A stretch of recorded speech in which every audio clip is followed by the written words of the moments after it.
जीवन की व्यर्थता का बोध ही क्या जीवन में अर्थवत्ता का प्रारंभ बिंदु बन जाता है? बन सकता है, ना भी बने। संभावना खुलती है, अनिवार्यता नहीं। जीवन की व्यर्थता दिखाई पड़े तो परमात्मा की खोज शुरू हो सकती है। शुरू होगी ही ऐसा जरूरी नहीं। जीवन की व्यर्थता पता चले तो आदमी निराश भी हो सकता है, आशा ही छोड़ दे, व्यर्थता में ही जीने लगे, व्यर्थता को स्वीकार कर ले, खोज के लिए कदम ना उठाए तो जीवन तो दूभर हो जाएगा, बोझ हो जाएगा, परमात्मा की यात्रा ना होगी। इतना तो सच है कि जिसने जीवन की व्यर्थता नहीं जानी वो परमात्मा की खोज पर नहीं जाएगा। जाने की कोई जरूरत नहीं। अभी जीवन में ही रस आता हो तो किसी और रस की तरफ आंख उठाने का कारण नहीं। फिर जीवन की व्यर्थता समझ में आए तो दो संभावनाएं हैं। या तो तुम उसी व्यर्थता में रुक के बैठ जाओ और या उस व्यर्थता के पार सार्थकता की खोज करो। तुम पर निर्भर है। नास्तिक और आस्तिक का यही फर्क है, यही फर्क की रेखा है। नास्तिक वह है जिसे जीवन की व्यर्थता तो दिखाई पड़ी लेकिन आगे जाने की, ऊपर उठने की, खोज करने की सामर्थ्य नहीं। रुक गया, नहीं में रुक गया, हां की तरफ ना उठ सका, निषेध को ही धर्म मान लिया, विदेह की बात ही भूल गया। आस्तिक नास्तिक से आगे जाता है। आस्तिक नास्तिक का विरोध नहीं, अतिक्रमण है। आस्तिक के जीवन में भी नास्तिकता का पड़ाव आता है लेकिन उस पर वो रुक नहीं जाता। वो उसे पड़ाव ही मानता है और उससे मुक्त होने की चेष्टा में संलग्न हो जाता है। क्योंकि जहां नहीं है वहां हां भी होगा। और जिस जीवन में हमने व्यर्थता पहचान ली है उस जीवन के किसी तल की गहराई पर सार्थकता भी छिपी होगी। अन्यथा व्यर्थता का भी क्या अर्थ होता है? जिसने दुख जाना वो सुख को जानने में समर्थ है, अन्यथा दुख को भी न जान सकता है। जिसने अंधकार को पहचाना उसके पास आंखें हैं जो प्रकाश को भी पहचानने में समर्थ है। अंधों को अंधेरा नहीं दिखाई पड़ता। साधारणतः हम सोचते हैं कि अंधे अंधेरे में जीते होंगे। गलत है ख्याल। अंधेरे को देखने के लिए भी आंख चाहिए। अंधेरा भी आंख की ही प्रतीति है। तुम्हें अंधेरा दिखाई पड़ता है आंख बंद कर लेने पर, क्योंकि अंधेरे को तुमने देखा है। जन्म से जन्मांध व्यक्ति को अंधेरा भी दिखाई नहीं पड़ता। देखा ही नहीं है कुछ, अंधेरा कैसे दिखाई पड़ेगा? तो जिसको अंधेरा दिखाई पड़ता है उसके पास आंख है। अंधेरे में ही रुक जाने का कोई कारण नहीं है। और जब अंधेरा अंधेरे की तरह मालूम पड़ता है तो साफ है कि तुम्हारे भीतर छिपा हुआ प्रकाश का भी कोई स्रोत है। अन्यथा अंधेरे को अंधेरा कैसे कहते? कोई कसौटी है तुम्हारे भीतर, कहीं गहरे में छिपा मापदंड है। अंधेरे पे कोई रुक जाए तो नास्तिक, अंधेरे को पहचान के प्रकाश की खोज में निकल जाए तो आस्तिक, अंधेरे को देख के कहने लगे अंधेरा ही सब कुछ है तो नास्तिक, अंधेरे को जान के अभियान पर निकल जाए, खोजने निकल जाए कि प्रकाश भी कहीं होगा। जब अंधेरा है तो प्रकाश भी होगा, क्योंकि विपरीत सदा साथ मौजूद होते। जहां जन्म है वहां मृत्यु होगी, जहां अंधेरा है वहां प्रकाश होगा, जहां दुख है वहां सुख होगा। जहां नरक अनुभव किया है तो खोजने की ही बात है, स्वर्ग भी ज्यादा दूर नहीं हो सकता। स्वर्ग और नरक पड़ोस पड़ोस में एक दूसरे से जुड़े। अगर तुमने जीवन में क्रोध का अनुभव कर लिया तो समझ लेना कि करुणा भी कहीं छिपी है।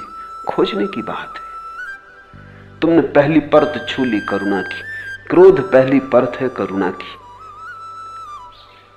अगर तुमने घृणा को पहचान लिया तो प्रेम को पहचानने में देर भला लगे, लेकिन असंभावना नहीं। प्रश्न महत्वपूर्ण है। जीवन की व्यर्थता तो अनिवार्य है, लेकिन पर्याप्त नहीं। उतने को ही परमात्मा की शुरुआत में समझ लेना, उतने से ही अथातों का बिंदु ना आ जाएगा। उतना जरूरी है, उतना तो चाहिए ही, पर उस पर तुम रुक भी सकते हो। पश्चिम में बड़ा विचारक है ज्ञापाल सात्र, वो कहता है अंधेरा ही सब कुछ है, दुख ही सब कुछ है, दुख के पार कुछ भी नहीं। दुख के पार तो सिर्फ मनुष्यों की कल्पनाओं का जाल है। विषाद सब कुछ है, संताप सब कुछ है, संत्रास सब कुछ है, बस नरक ही है, स्वर्ग नहीं। बुद्ध ने भी एक दिन जाना था दुख है, सात्र ने भी जाना कि दुख है, यहां तक दोनों साथ साथ, फिर राहें अलग हो जाती। फिर बुद्ध ने खोजा कि दुख क्यों है, और दुख है तो दुख के विपरीत दुख का निरोध भी होगा।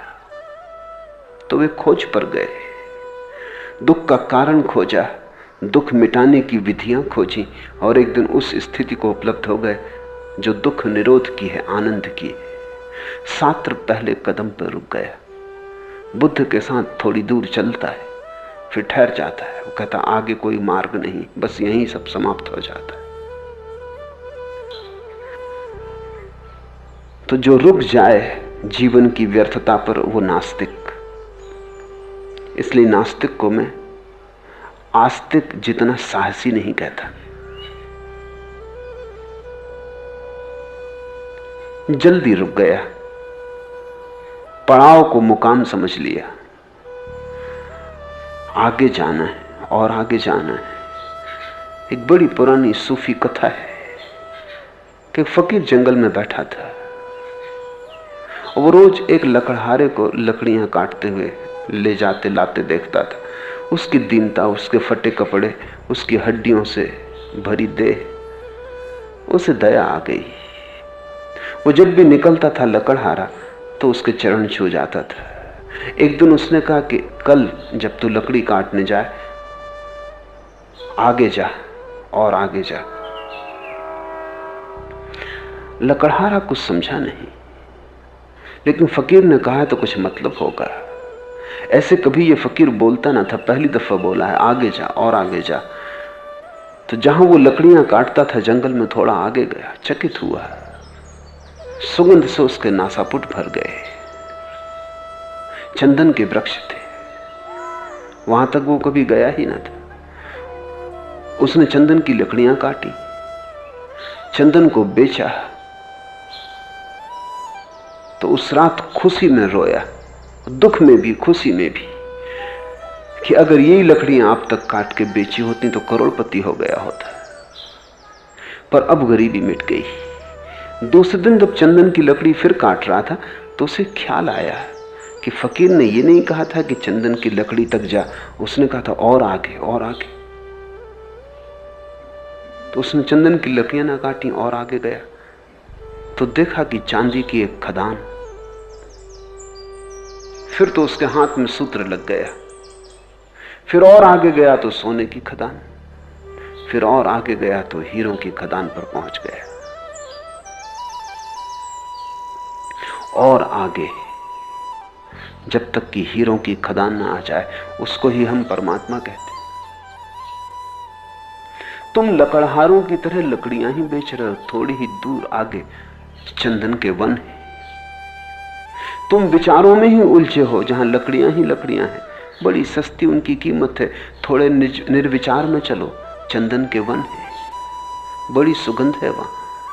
और थोड़े गहरे चलो तो समाधि की खदानें, और गहरे चलो तो निर्बीज समाधि, निर्विकल्प समाधि की खदानें, और गहरे चलो तो स्वयं परमात्मा है। योगी कदम कदम जाता है, रुक रुक के जाता है, कई पड़ाव बनाता है। भक्त सीधा जाता है, नाचता हुआ जाता है, रुकता नहीं, पड़ाव भी नहीं बनाता, वो सीधा तल्लीनता में डूब जाता है। योगी से भी ज्यादा हिम्मत भक्त की है, नास्तिक से ज्यादा हिम्मत आस्तिक की है, योगी से भी ज्यादा हिम्मत भक्त की है। क्योंकि भक्ति सीढ़ियां भी नहीं बनाता, तो एक गहरी छलांग लेता है जिसमें अपने को डुबा देता है, मिटा देता है।